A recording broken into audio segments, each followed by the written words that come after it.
제가 지금 컴퓨터에 저장해 놓은 준비한 설교를 할까, 이 책으로 다시 준비해온 걸 할까, 밤에 고민을 많이 했어요. 근데 제가 오늘 설교를 똑바로 해야 될 이유가 뭐냐면, 어제 숙소로 들어갔는데 전화기 소리가 나서 보니까 우리 그 원룸의 미시칸, 저희 교회 이름이 달라스에 있는 원룸의 미시칸이에요.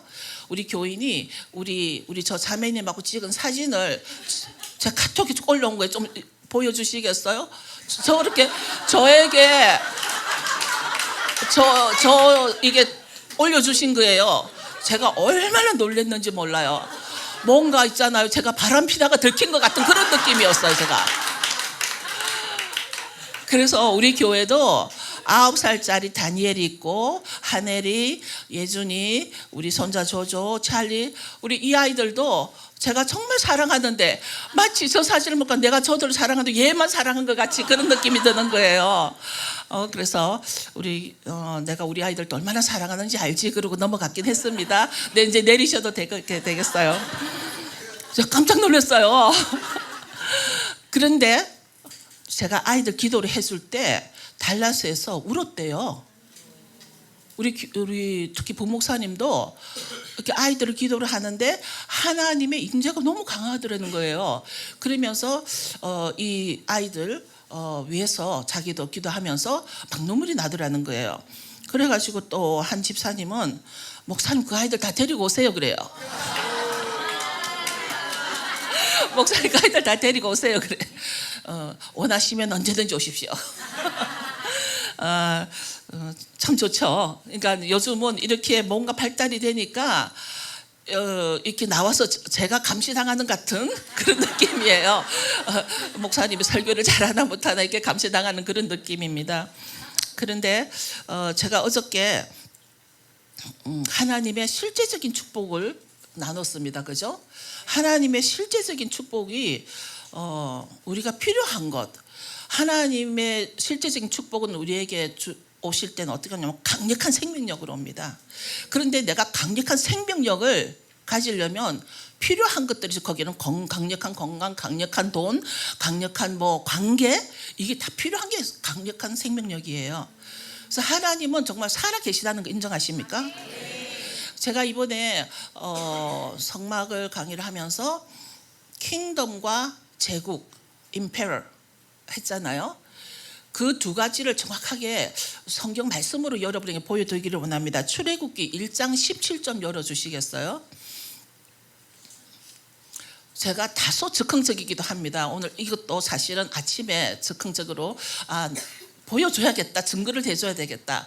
그러나 산파들이 하나님을 두려워하여 킹덤이죠. 애굽 왕의 명령을 어기고, 애굽 왕 뭐예요? 제국이죠. 남자 아기들을 살린지라. 이 산파들이요, 하나님을 두려워한다라는 말은 자기가 킹덤의 통치를 받은 거예요. 애굽 왕의 명령을 어겼다는 것은 제국의 통치를 거부했다라는 거예요. 오케이? 이 사람들이 어떤 결과를 받았냐면 24절을 주세요. 21절. 1장 21절. 그 산파들은 하나님을 경외하였으므로 하나님이 그들의 집안을 흥왕케 하신지라. 실체적인 복이 아니에요. 집안을 흥왕케 했어요. 집안을 흥왕케 한다는 말은 그 집안에 필요한 걸 다 채워주셨다라는 거예요. That's blessing. 우리는 blessing이라 그러죠. 자, 어떻습니까? 실제로 이 말씀을 눈에 보니까 내가 왕국의 통치를 받는 삶하고 제국의 통치를 거부하는 삶하고 어떻습니까? 우리는 주님이 우리를 이 세상에 버려두고 갔을 때는 그 말이 뭐냐면 제국에 버려뒀다라는 거예요. 실제로 역사적으로 주님이 돌아가실 때는 이스라엘이 어떤 상태였습니까? 정치적으로 식민지 시대였어요. 로마 식민지 시대였기 때문에 정말 그 많은 주 예수를 따르는 자들을 제국에 버려두고 갔다라는 말입니다. 제국에. 그런데 내가 이 세상은 아무리 제국에 산다 할지라도 킹덤의 통치를 받으려면 여기에 모이는 거예요. 교회로 모이는 거예요. 그렇게 함으로써 하나님의 뜻을 따라갈 때에 하나님은 이 응답을 주시는 21절의 응답을 여러분에게도 임하기를 축원합니다.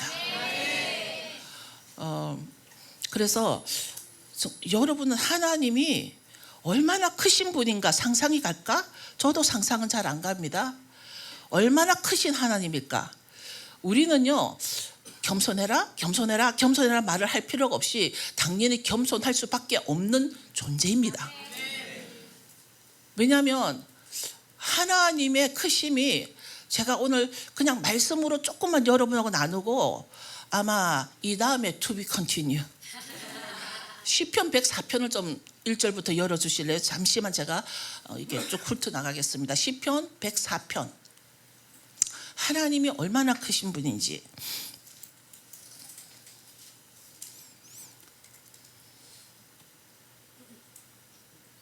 하나님은요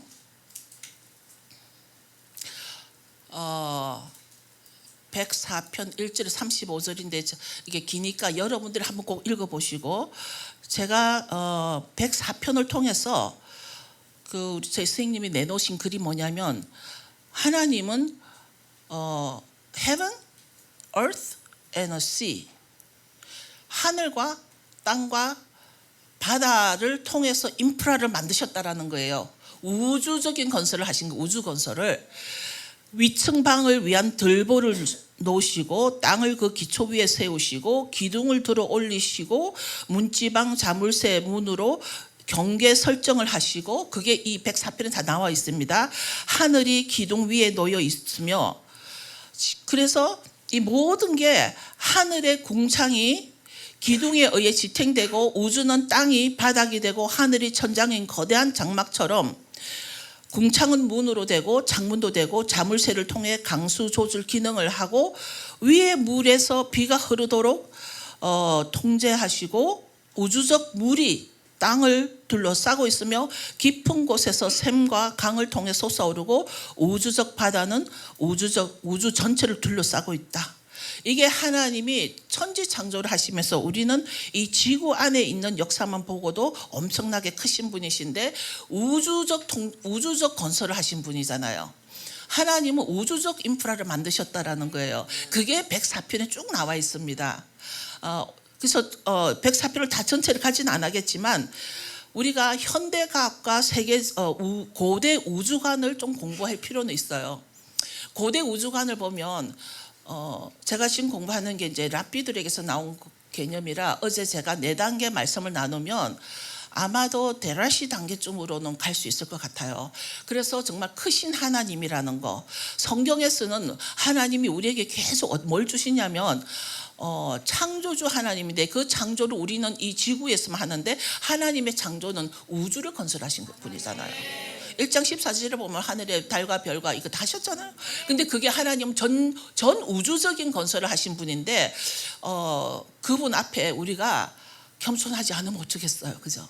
그래서 우리는 말씀을 가지고 나에게 필요한 대로 이렇게 셀렉티브, 이렇게 선택하는 것은 하나님 앞에 좀 무례하다, 그런 생각이 듭니다. 왜냐하면 하나님이 우리에게 말씀을 주실 때 내 수준이 따라가지 못해서 이해를 못할 뿐인데 우리들은 대부분이가 내 수준 선에서 이거는 내가 택할 말이고 이거는 내가 버릴 말이고 이거는 내가 택할 말이고 뭐 이렇게 셀렉티브 한다라는 거예요. 여러분, 말씀은 절대 내가 내 필요에 의해서 내 편리에 의해서 셀렉하는 그런 존재가 아니라는 얘기입니다.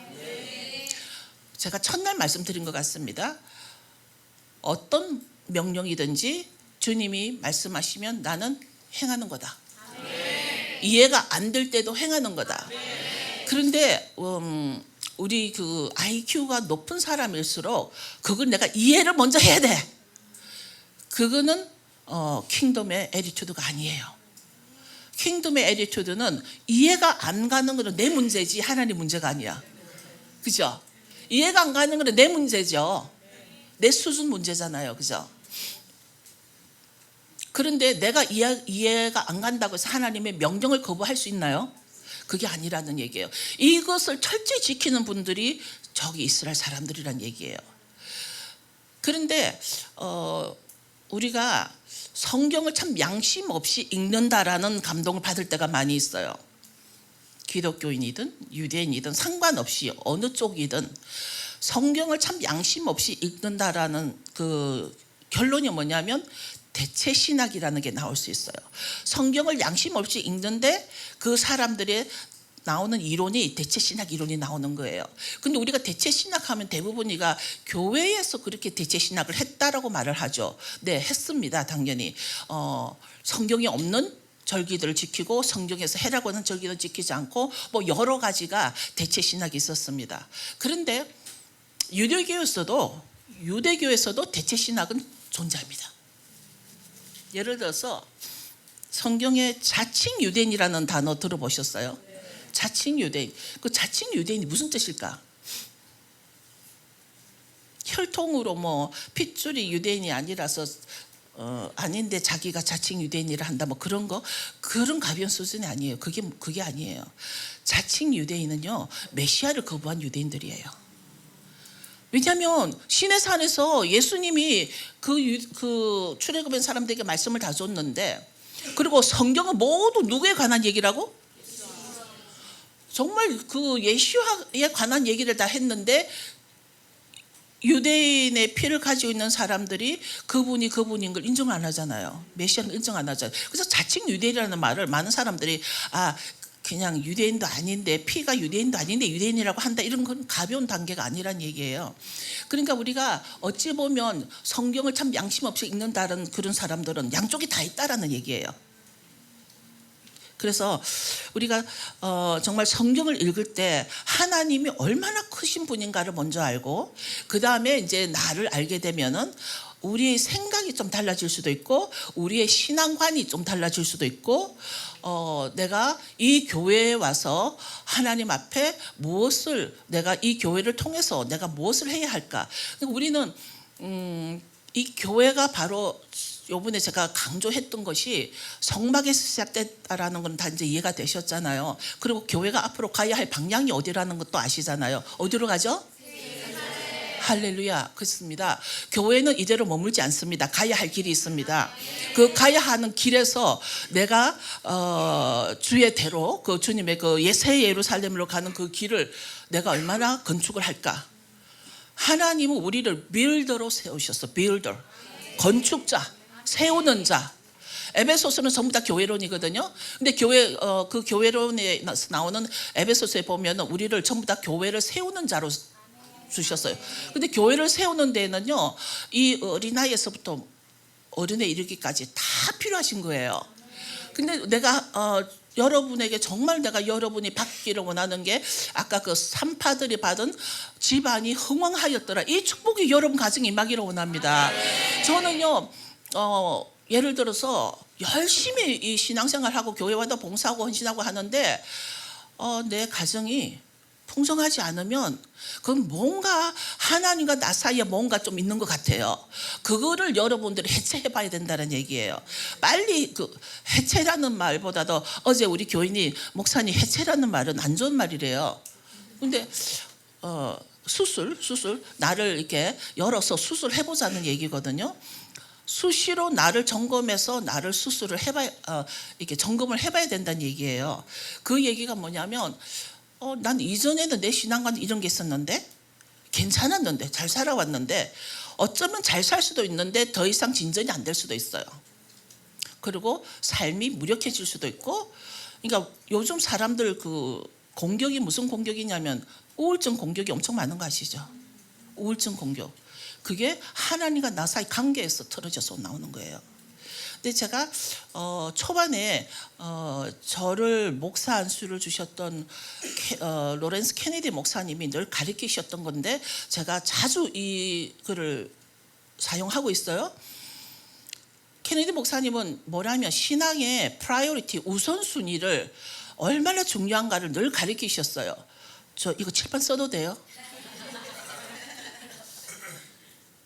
우리 교인이 사준다 했어요. 제가 막 부러워하니까, 목사님 저희들가 해드릴게요 그랬어요.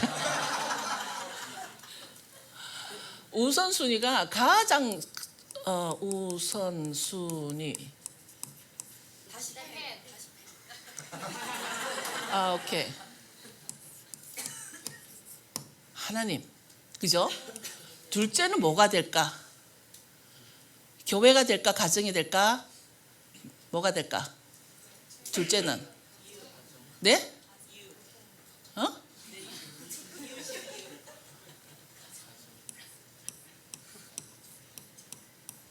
둘째는 가정이에요.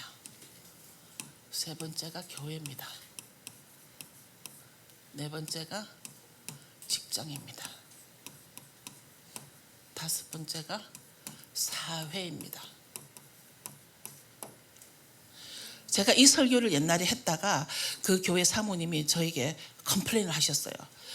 이거 가정하고 교회가 잘못됐다라는 거죠, 순서가.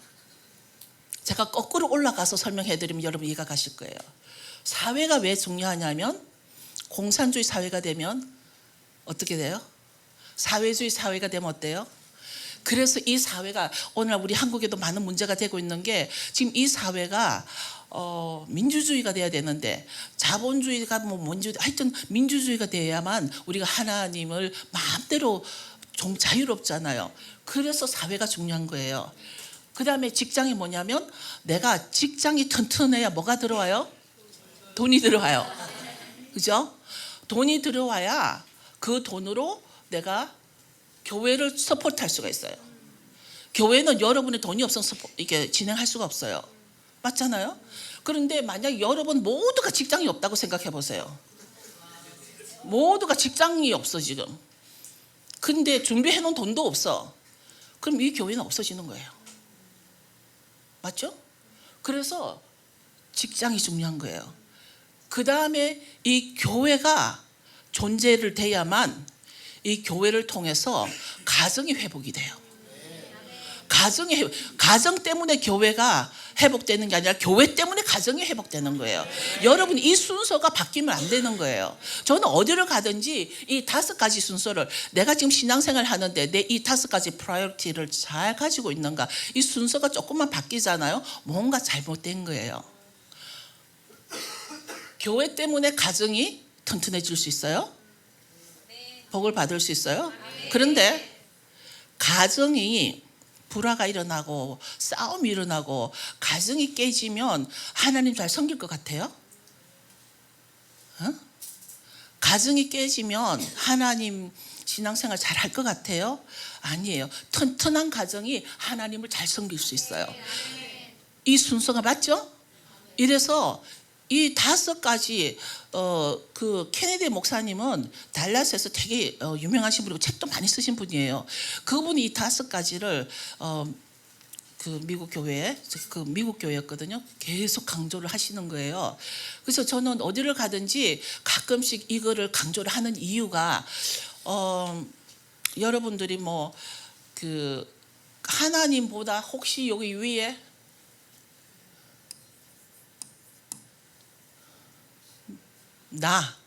나를 두는 사람들이 있을 수 있어요. 지금은 제가 만약 여러분 묻는다라면 교과서적인 답을 하기 때문에 아니에요 할 수 있지만 삶 가운데서 하나님보다 나를 위해 두는 사람이 있을 수 있어요.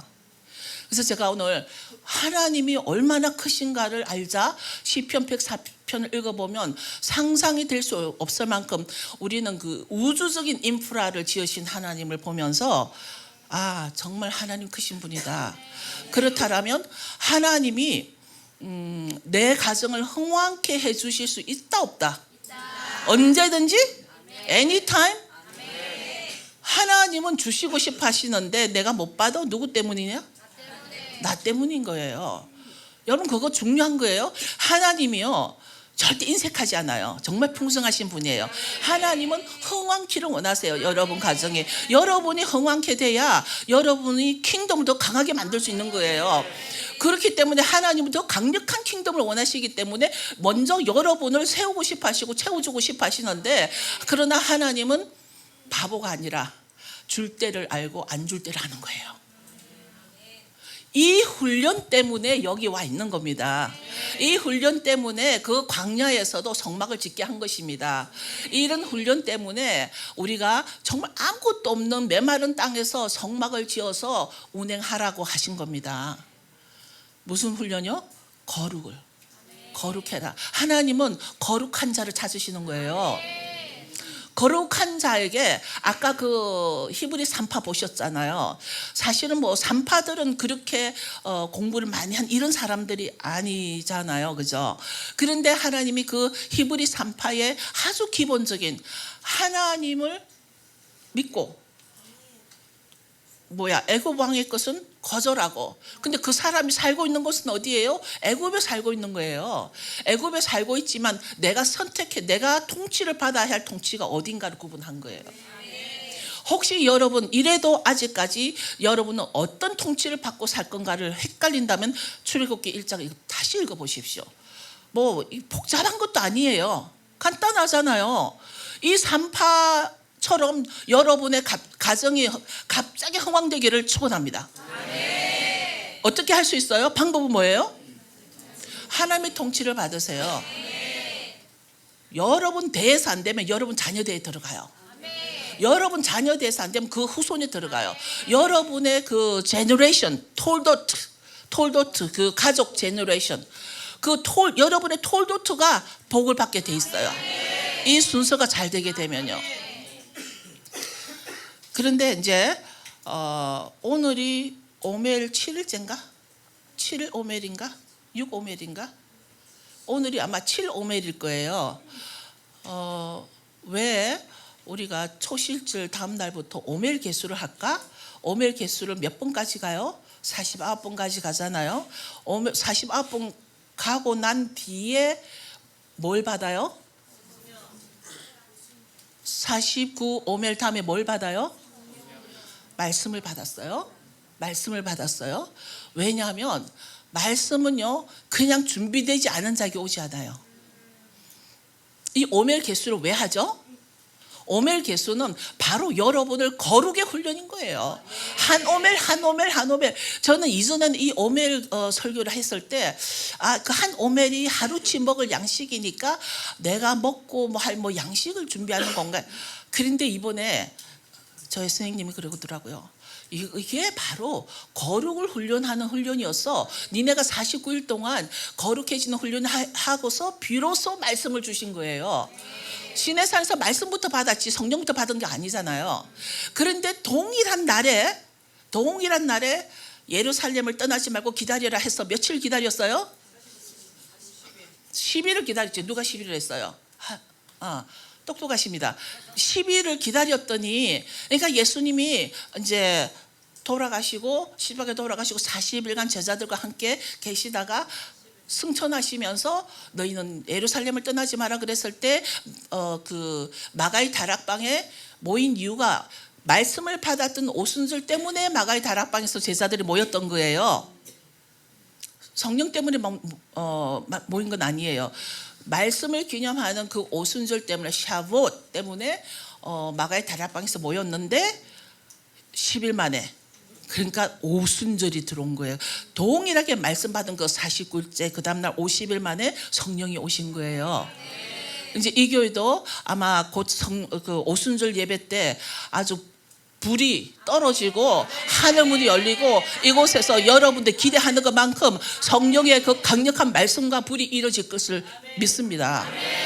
그래서 저 그 원예회 메시카는 제가 여기 오기 전부터 미리 준비를 다 해놓고 정말 불이 떨어질 것을 준비를 하고 있어요. 그거는 목사님의 말씀에 달려 있지 않아요. 여러분의 마음에 그 원하는 만큼 마음의 원함이 크면 크게 들어와요. 여러분이 기대하잖아요. 크게 임합니다. 여러분 특별히 이 교회 올해 오순절 중요합니다. 왜냐하면 여러분 다음 스텝으로 넘어갈 준비를 하고 있기 때문에 아마 이게 이번 오순절이 터닝 포인트가 될 거예요. 목사님 이거 예언적으로 드시는 말씀입니다. 올해 오순절은 여러분의 이 하울랑 교회가 터닝 포인트가 될 건데 그 터닝 포인트를 가지고 목사님이 여태껏 여기에서 정말 눈물 흘리고 교인들의 여러 가지 상처와 찢어지고 또 다시 회복되고 찢어지고 회복되고 한 그 모든 아픔을 하나 위로해 주실 거예요. 올해 오순절 기대하시고 여러분들이 이곳에서 정말 기도와 말씀으로 정말 하늘의 망치를 두드려 보십시오. 하늘이 열립니다. 이곳에서 하울람에서는 제가 가끔씩 이게 잘 듣지는 못해요. 시간도 안 맞고. 그런데 가끔씩 이래 보면은 한 목사님 보고 싶어서 한번 들어와 보면은 아주 망치로 하늘을 두드리는 것 같은 그런 느낌을 받을 때가 있어요. 그 열정, 저분이 얼마나 열정이 많은지 몰라요. 그러니까 저도 하울람 교회를 올 때 달라스에서부터 이제 준비를 할 거 아니에요. 이제 뭐 설교 준비도 하고, 이 교회에서는 이 교회는 이 설교하고 저 교회에서는 저 설교하고, 동일한 설교를 가지고 아무 교회나 다 할 수 있는 건 아니에요. 제가 여기서 한 설교는 이 교회만 소화될 수 있는 설교라는 거예요. 근데 제가 또 다른 지역도 이번에는 몇 군데 이렇게 쭉 가는데, 잘은 모르겠지만 그건 뭐 성령님 인도하시겠지만, 저분이 워낙 열심으로 여러분에게 말씀으로 준비를 해 놨기 때문에 오늘 정말 하나님이 얼마나 크신 분인가, 실체적인 복이 어떤 건가, 실체적인 통치가 어떤 건가, 이거를 여러분과 나눌 수 있었던 것도 저의 영광입니다. 여러분 같은 교회에 이렇게 말씀을 전할 수 있었다라는 건 저 복이에요. 제주도에 이런 교회가 있다라는 거, 저녁에 맛있는 거 사준다고 아침도 안 주고요. 비록 그랬지만 여러분, 이 교회가 이런 곳에 와서, 이런 강대상에 와서, 제가 가끔요, 저는 T이기 때문에 굉장히 이성적인데, 이 자리에서 제가 지금 신발을 벗고 사는 이유가 그 기름 부으심에 눈물이 꽉꽉 날 때가 있어요. 지금 설교하면서도 제가 참고 잘 하거든요. 이게 제가, 여자는 대장부라 남에게 눈물을 흘리면 안 된다. 그래서 여자의 눈물은 아껴야 된다. 그래서 눈물을 잘 안 흘리는 거예요. 제가 한 목사님이 이곳에서 막 열정을 쏟아부은 거 생각하면 정말 눈물이 나요. 그런데 어제 제가 아이들 기도 했을 때 저는 뒤돌아서서 몰랐는데 우리 교인들이 보고서 동일하게 몇 명이 그러는 거예요. 목사님, 저도 그때 막 눈물이 났어요. 막 그런 느낌이 있는 거예요. 여러분도 좀 그런 감정이 있나요? 여러분, 그런 마음을 여셔야 돼요. 마음이 메마르면 안 되는 거예요. 우리는 지금 6월절을 통해 가지고 광야로 들어왔지만 광야에 나 혼자 살아가게 안 했잖아요. 하나님 우리와 동행해 주셨잖아요. 하나님 우리에게 만나 주시고 불기둥 구름기둥 다 주셨잖아요. 지금 우리가 그 시즌을 가고 있는 중이에요. 지금 이 시즌이, 제가 왜 이때 여기로 왔나 생각해 보니까 하울람 교회 너무 중요한 시즌인 거예요. 6월절 해가지고 광야를 가고 있는데, 광야를 갈 때 여러분 생각해 보십시오. 절대 혼자 보내지 않았습니다. 엘린 광야처럼 이 하울람에서 만나도 일어나게 될 것이고, 하나님의 인도하심이 일어나게 될 겁니다. 그래서 결론은 뭐냐면, 출애굽을 왜 시켰을까, 하나님이? 자, 하나님이 출애굽을 왜 시켰을까? 그저 종이었던 야곱의 후손들을 자유케 하려고. 출애굽 사건은요, 제가 이번에 완전한 구원을 어디로 가라고요? 그렇죠. 창세기 1장으로 돌아가라고 한 거잖아요. 출애굽 사건도 그거예요.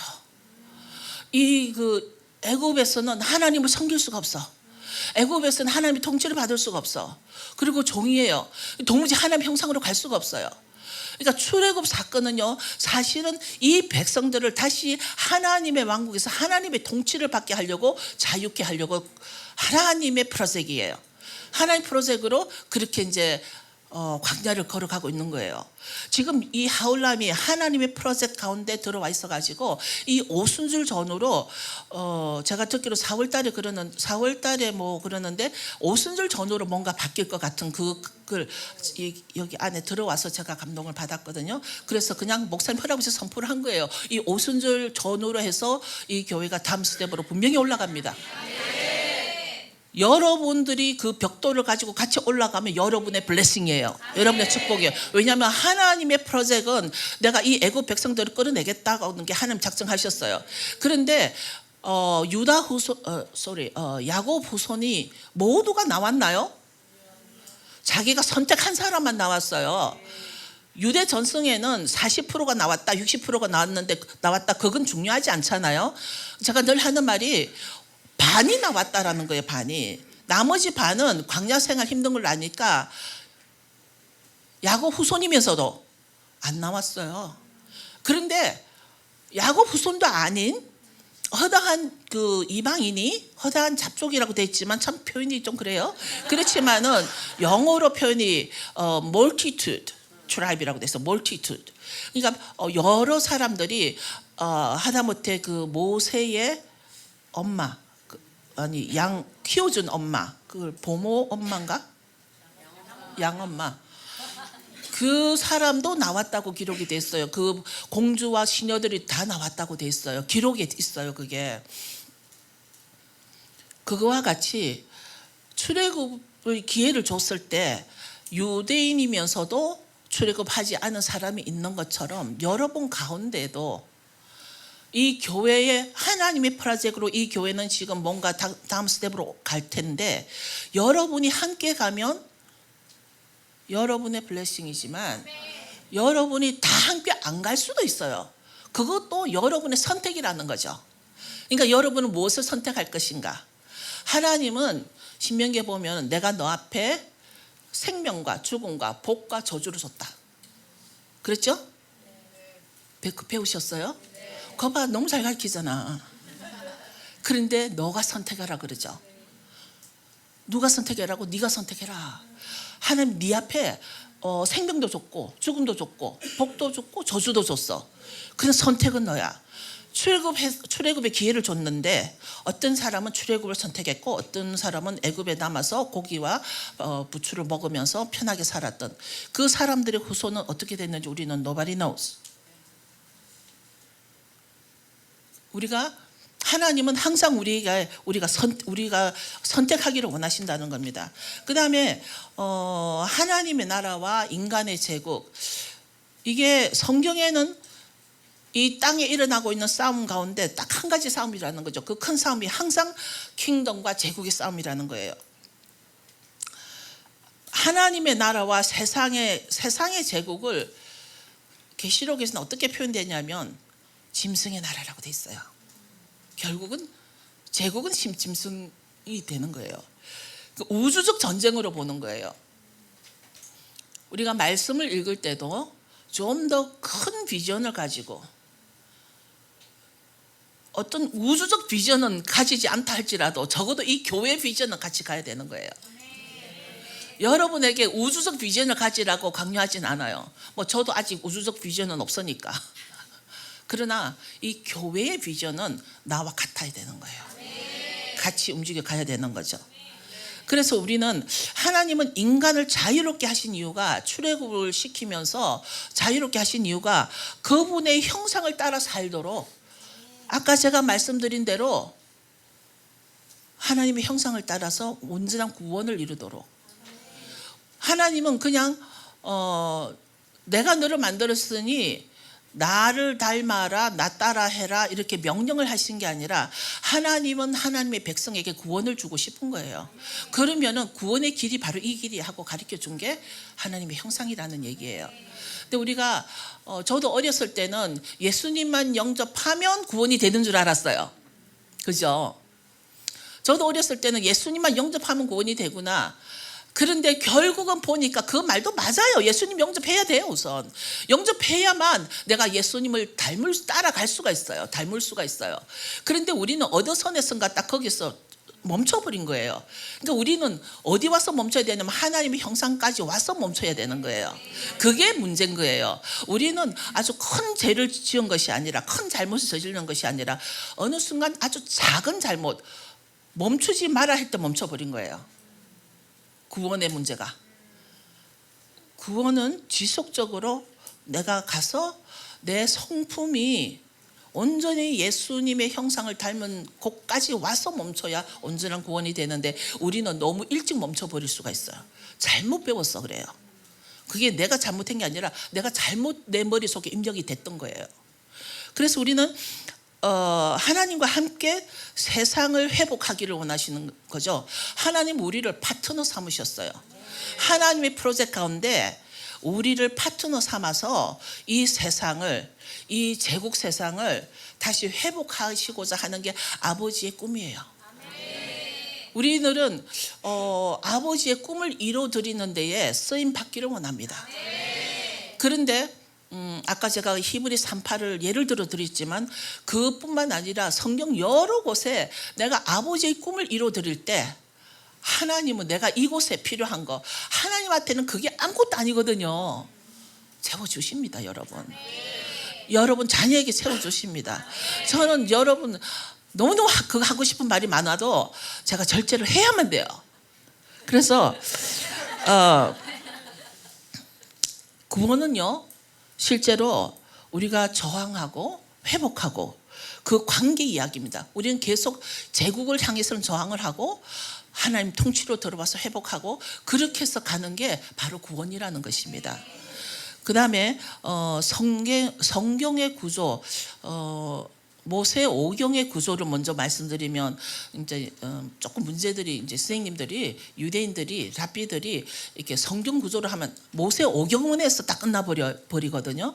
그러니까 모세 오경 가운데 창세기는 혼돈에서 창조로 하나님이 세상을 질서 있게 만드셨다.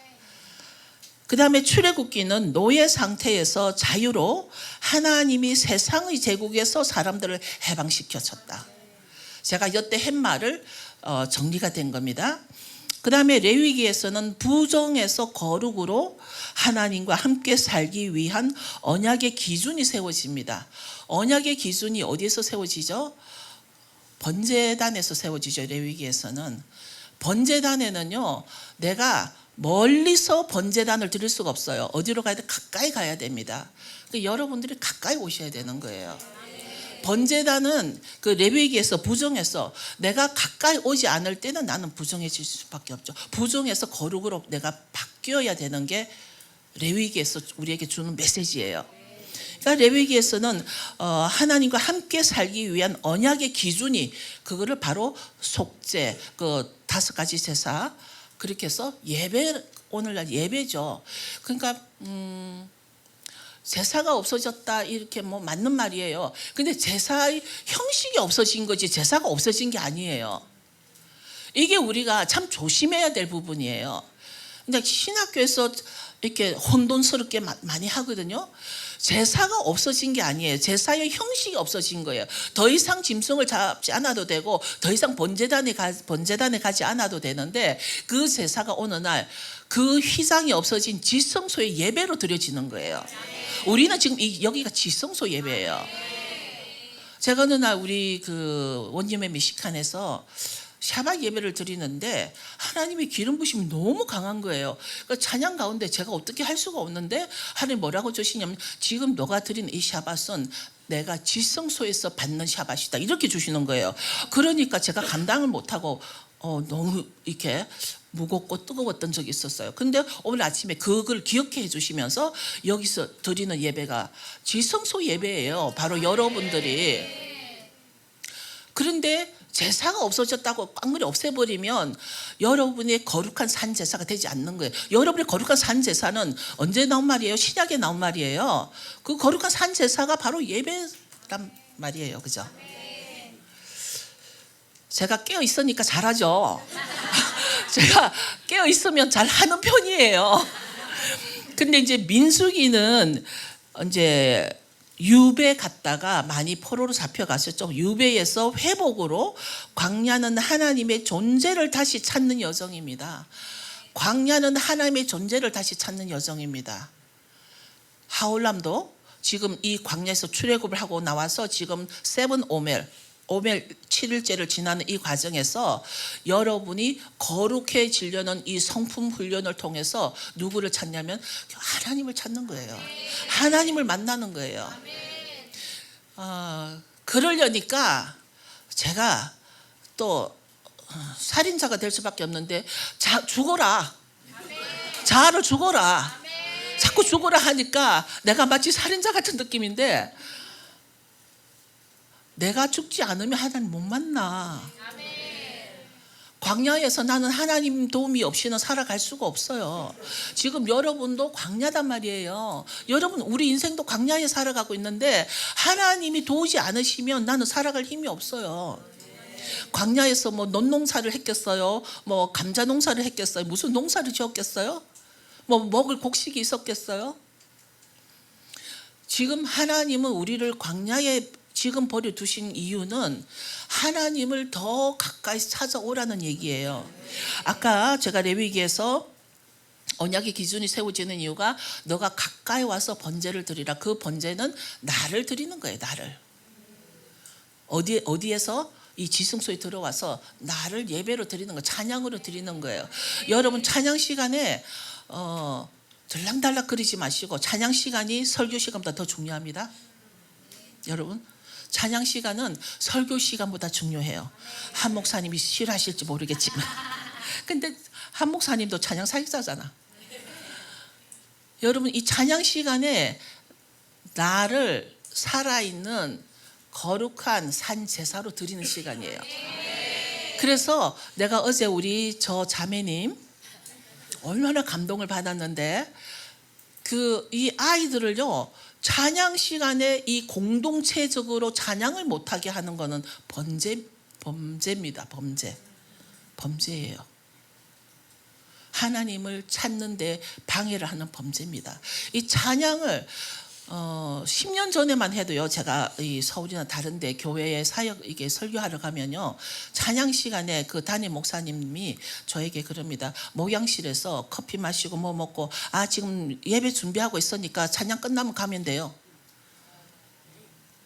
여러 곳에서 그렇게 했어요. 여러분 모르시죠? 근데 저는 어떻게 해요? 무슨 소리 하냐고 찬양하러 가지 하고서 안 먹고 그냥 교회로 본당으로 갑니다. 뭐 내려가든지 올라가든지. 근데 많은 분들이요 이 찬양이 그냥 설교를 위한 준비 사역 정도로만 아시는 분들이 옛날 분들이겠죠. 옛날 분들이 그렇게 계셨어요. 혹시 경험이 있으십니까? 그거 굉장히 잘못된 겁니다. 찬양 시간에 내가 나를 드리는 걸 이렇게 하나님 앞에 표현하는 거잖아요.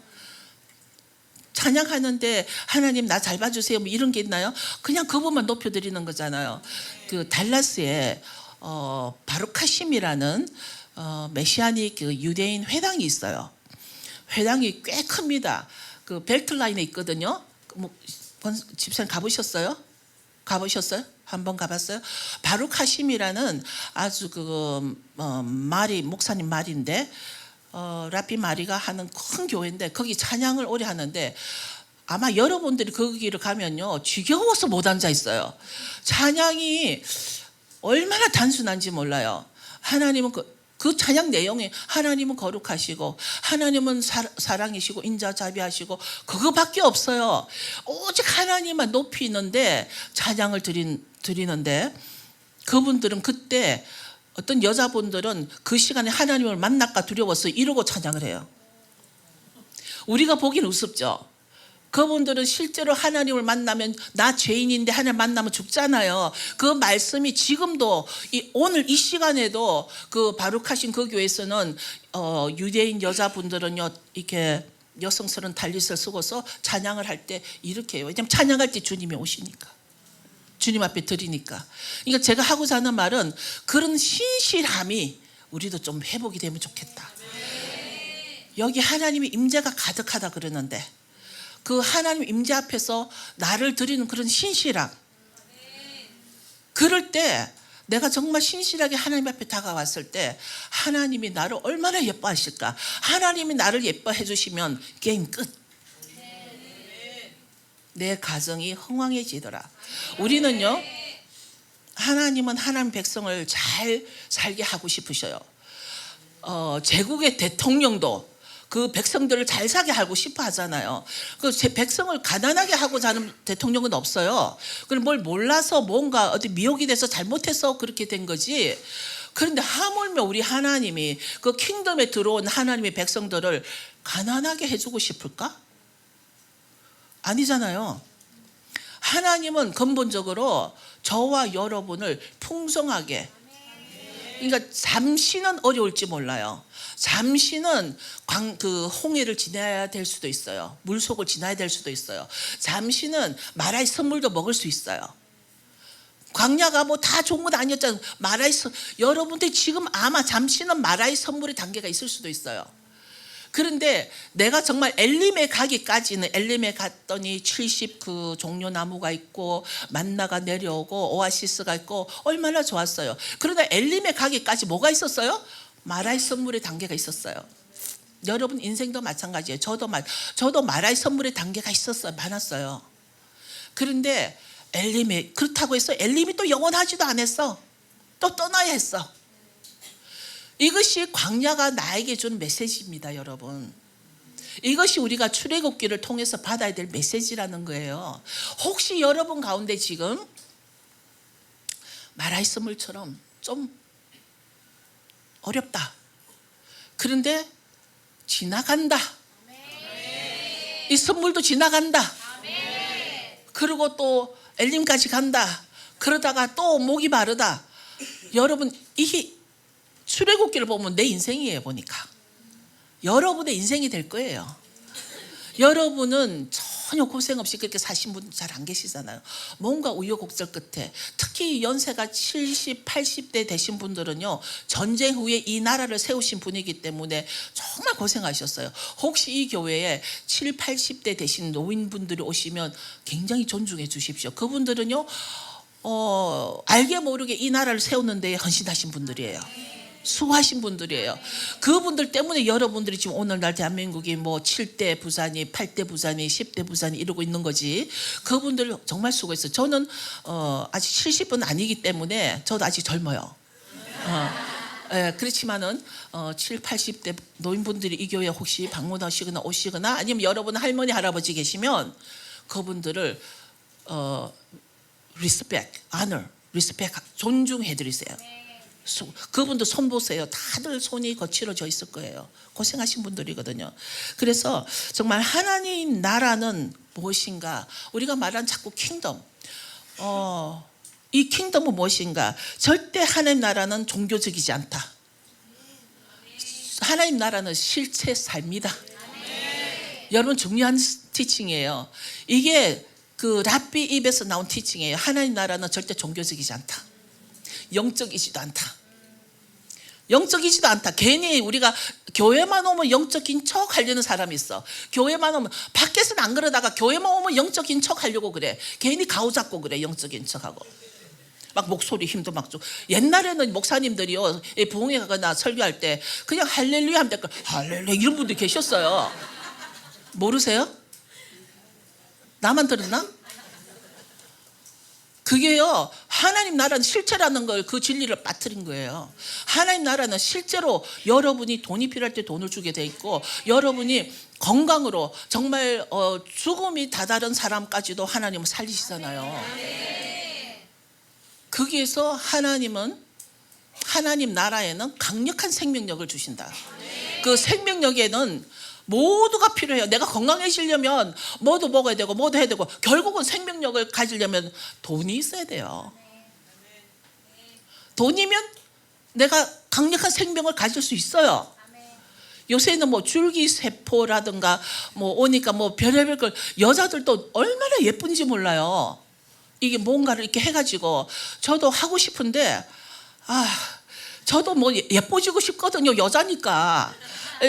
제가 여기 살이 많아서 이것도 좀 빼고 싶어서 서울에서 물어봤더니 석 달은 있어야 된대요. 한 달에 한 번씩 주사를 맞으면 이게 싹 빠진대요. 근데 내가 여기 오래 있을 수가 없으니까 못하는 거예요. 여러분, 여러분의 미모도 건강도 여러분의 자녀 교육도 뭐가 문제라고요? 돈이 있으면 뭐가 강력한 생명이 된다.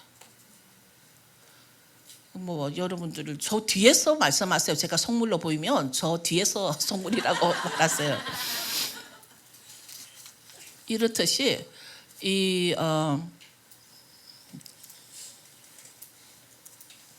우리가 출애굽을 한 이유는 하나님의 형상을 담게 하기 위한 하나님의 구속사다.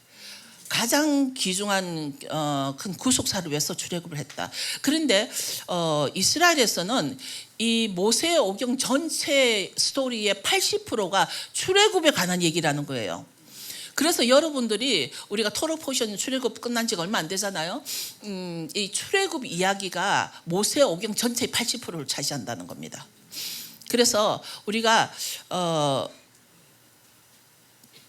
히브리서 보면은 히브리서 보면은 저희 히브리서 8장 5절 같습니다.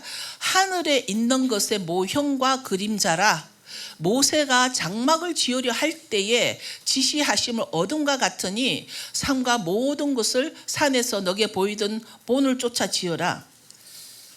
여기에 하늘에 있는 것을 하늘에 있는 것의 모형과 그림자라. 그림자라 그러면 어떤 느낌이 들어오나요? 그림자. 뭐 헛산 같은 느낌 들어오죠? 실체가 아닌 것 같고. 그림자의 그 히브리어에서 뿌리 단어가 실체라는 것입니다. 실체. 근데 또 거꾸로 보면 실체가 있으니까 그림자가 나오는 거거든요. 그러니까 여기서 나오는 그 하늘에 있는 것의 모형과 그 실체가 모세가 장막을 지으려 할 때에 지시하심 얻음과 같으니 모든 것을 산에서 너게 보이던 본을 쫓아 지어라. 그림자 하나님의 형상 그 실체라는 겁니다. 히브리어로. 성막도 하나님의 형상으로 지으신 거예요. 그래서 우리가 성막을 통해서 내가 공동체적인 하나님 성막을 지을 때 여러 사람을 공동체로 사용하셨잖아요. 그래서 공동체가 같이 거룩해지는 거예요. 만약에 이 공동체 가운데 한 사람만 거룩하시잖아요. 그 거룩은 빛을 발할 수가 없어요. 그러나 이 공동체 전체가 거룩해지는 거예요. 우리가 출애굽기 35장에서 39장까지 보면 모세는 여호와가 명령한 그대로 행하니라가 여러 번 나오잖아요. 근데 우리가 이 말씀을 통해서 정말 우리가 오늘날 모세를 통해서 하나님이 주신 그 명령을 우리도 다 행하고 있을까? 토를 달지는 않을까? 하나님은 성경 말씀으로 나에게 명령을 하셨는데 혹시 여러분 토를 달지 않을까? 똑똑한 사람일수록 토를 잘 달겠죠? 아니까. 그러나 하나님이 보시기에는 그것은 현명한 일이 아니다. 요한복음 5장 39절에 보면 너희가 성경에서 영생을 얻는 줄 생각하고도 성경을 상고하거니와 이 성경이 곧 내게 대하여 증거하는 것이로다. 성경은 전부 다 예수님에 대해서 증거하는 것인데 오늘 그 다른 나라 사람들은 뭐 부활절이라 그러나 이스터라 그러나 뭐 다른 나라 사람들은 그러고 있죠. 이게 예수님이 처음부터 미혹이 처음부터 들어와 있었다라는 말씀의 증거라는 것입니다. 미혹은 언제부터 들었다고? 처음부터 들어와 있었다. 예수님 계실 때부터. 이 교회가 시작할 때부터 이미 사단은 씨를 뿌려놓은 겁니다. 그것을 먹고 있는 다른 나라 사람들이 있다라는 거예요. 왜냐하면 성경에는 부활은 끝이 아니에요. 부활은 끝이 아니에요. 뭐가 끝이에요? 주님이 오심이 끝이에요. 그런데 그러기 때문에 성경에서 부활절을 기념할 필요가 없는 거예요. 또 기념하라고 하지도 않으셨고 그런데 그 많은 사람들이 어디서 미혹이 되냐면 부활과 부활절 사이에서 그 사이에서 혼돈을 하고 있는 거거든요. 혹시 다른 교회 열심히 다니다가 여기 오신 지 얼마 안 되신 분들은 그분들 위해서 부활은 당연하신 거예요. 부활하셨어요. 근데 부활이 끝이 아니라 주님이 다시 오셔야 되기 때문에 부활을 셀레브레이션 할 필요가 없다는 거예요. 그래서 부활절기를 안 주신 거예요. 하나님이 인색해서 부활절기를 안 준 게 아니에요. 부활이 끝이 아니기 때문이에요. 모든 것은 일단 부활하셨다가 우리에게 다시 왕으로 오실 분이기 때문에 그래서 성경은 모두 다 예수님에 대해서 증거하는 건데도 사람들은 거기에 학문을 그 인문학적으로 다 집어넣죠. 그러나 너희가 영생을 얻기 위하여 내게 오기를 원하지 아니하도다. 예수님이 바로 영생인데 너희가 내게 오기를 원하지 아니하도다. 이게 제가 아까 말하고자 했던 자칭 유대인이 실수를 저지르고 있는 게 이 부분이에요.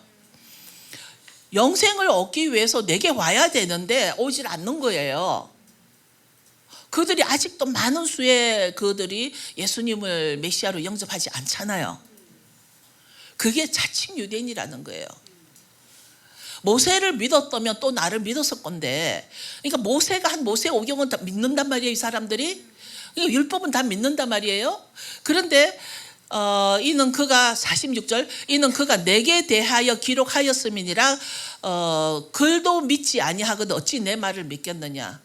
이게 자칭 유대인이란 얘기예요. 그런데 히브리서 8장 8절을 보면요. 저희를 허물하여 일렀으되 주께서 볼지어다 날이 이르리니 내가 이스라엘 집과 유다 집으로 새 언약을 세우리라. 하나님은요. 저와 여러분에게도 지금 새 언약을 주셨어요. 하나님은 유다 민족만 유대인 민족만 새 언약을 주신 게 아니에요. 어디에서 나에게 새 언약을 주셨죠? 이스라엘 집과 이스라엘 집. 바로 여러분이 이스라엘 집인 거 아세요? 아세요? 여러분이 바로 이스라엘인 거 아세요? 이게 자기의 정체성이 정확해야 돼요. 여러분은 이방인이 아니에요. 여러분은 이스라엘이에요.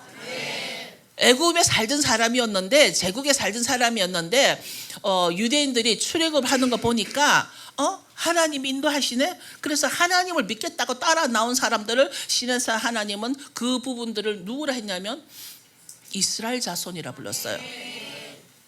그렇기 때문에 내가 누구인가 옆집 애가 성경을 잘못 알고 우리는 이방인이기 때문에 이거 안 지켜도 돼. 샤밧 안 지켜도 돼. 그거 옳은 말일까? 확실해? 우리가 잘못 배운 게 너무 많은 거예요. 내가 누군가? 나는 절대 이방인이 아니에요. 이스라엘이에요.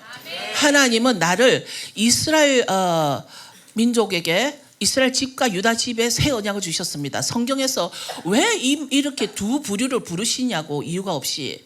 그런데 정말 성경을 양심 없이 읽는 사람들은 유대인들은 유다 집으로 새 언약을 세우리라 그것만 볼 것이고 또 양심 없이 읽는 사람들은 이스라엘은 우리가 이스라엘 아니고 우리는 대한민국이다 이렇게 볼 거예요. 그러나 하나님은 나를 볼 때 절대 대한민국 백성으로 보는 게 아니에요. 하나님은 나에게 있는 하나님을 사랑하고 하나님을 믿는 그 마음으로 인하여 나를 이스라엘 자손으로 불러주시는 거예요. 주께서 우리가 열조들의 손을 잡고 애국 땅을 인도하여 내던 날에 그때 인도해낸 사람들이 모두 유대인들이었나? 그리고 모든 유다 족속이었나? 그런데 애굽 시내산에서 말씀을 주실 때 그 말씀은 모두가 유대인들에게만 줬나? 그 시내산 아래 누가 있었어요? 시내산 아래 누가 있었어요? 말씀을 받을 때 허단 잡족들도 같이 있었단 말이에요. 그 허단 잡족이 바로 나단 말이에요. 나예요. 그렇기 때문에 우리도 책임이 있어요. 여러분들이 그래 나도 이스라엘이다 해가지고 그냥 넘어가는 게 아니라 말씀을 받았으면 그 말씀을 그 명령을 지키고 행하는 책임이 있단 말이에요. 이스라엘은요 그냥 이스라엘이 되는 게 아니에요. 하나님이 주신 그 말씀을 지키고 행하는 책임이 있단 말이에요. 하나님은 우리에게 꼭 지켜야 될 것을 어떻게 주셨냐면 기억하여 지켜라고 돼 있어요. 하나님은 이것은 이런 방법으로 저런 방법으로 이렇게 뭐 떡을 이렇게 올리고 뭐 불은 이렇게 피고 이렇게 주시지 않았어요. 그런데 혹 뭐 여기도 이제 뭐 랍비들이나 유대인 목사님들 오실 수 있죠. 그러면은 뭔가 어떤 행위나 행사가 중요하게 하잖아요.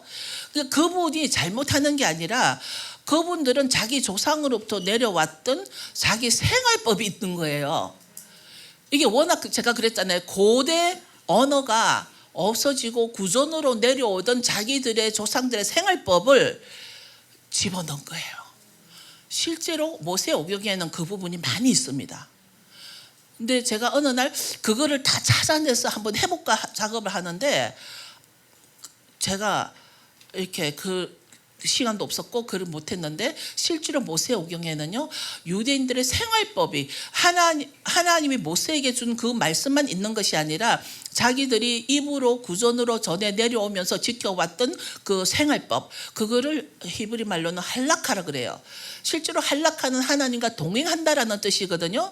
하나님과 동행한다라는 뜻도 있지만 그 하나님이 동행하면서 생활해왔던 생활법도 거기 있는 거예요. 그러니까 우리가 어딘가 마태복음 15장인가 예수님이 그 바리새인들에게 야단치신 것 중에 하나가 뭐 밥 먹기 전에 손 씻는 거 그거 모세가 말을 한 적이 없는데 너희들은 왜 그걸 지키냐? 바로 그게 한락한 거예요. 모세는 그 말을 한 적이 없어요. 그걸 예수님이 바리새인들에게 야단을 치신 거예요. 그래서 우리가 앞으로 신앙생활을 할 때 내가 누구인가? 하나님은 나를 뭐라 부르실 건가? 하나님은 저는 미국 시민권자예요. 그럼 하나님은 나를 미국 사람이라 부르겠어요? 한국 사람이라고 부르겠어요? 여러분들은 한국 사람 부르고 하나님은 딱 두 나라밖에 없어요. 킹덤과 제국 딱 두 나라밖에 없어요. 너무 간단하잖아요. 뭐 여러 나라가 아니에요. 그래서 나는 이스라엘인 것이고 내가 이스라엘이 되다 보니까 이제 이 5가지 프라이어리티 내 인생의 우선순위. 그러니까 나에게 우리가 살다 보면 도전이 항상 들어와요. 여러 가지로 도전이 들어와요. 그런데 이 일이 내가 바로 하나님을 우선하고 있는가? 내 자녀를 우선하고 있는가? 어리석은 사람은요, 하나님보다 내 자녀를 먼저 세울 수 있어요. 너무 귀하지. 그러나 이 아이들도 하나님의 공급을 받아야 되는 아이들이에요. 이 아이들도 하나님의 공급이 없이는 안 되는 아이들이에요. 세상이 얼마나 불안한데요. 그런데 엄마의 잔잔한 지식으로, 엄마의 잔잔한 걸로 이 아이들을 하나님 위에 올려놔 버렸어.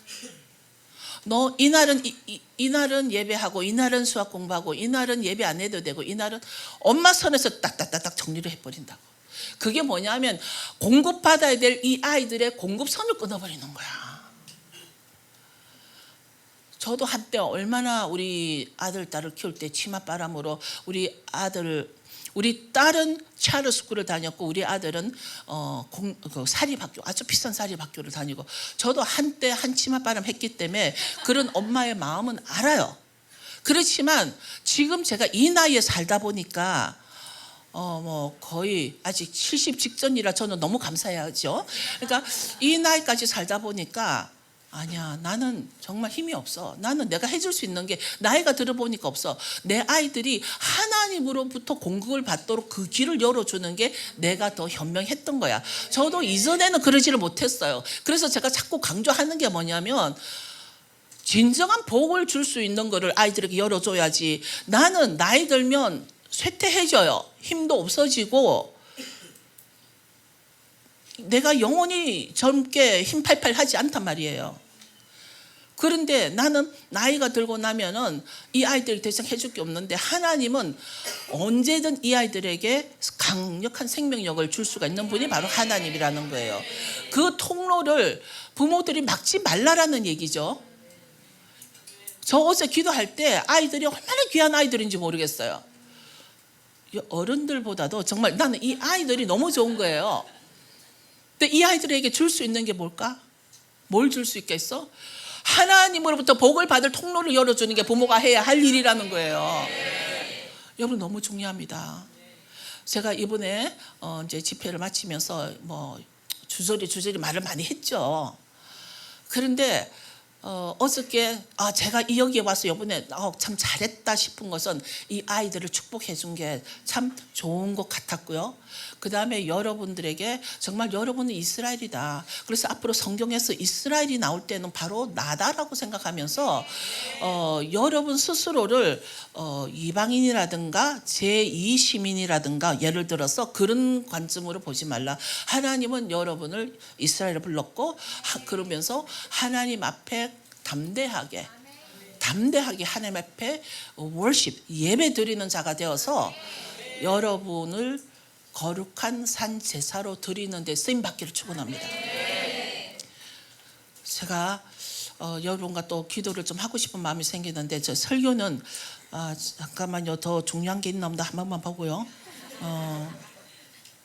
제가 이미 다 한 것 같습니다.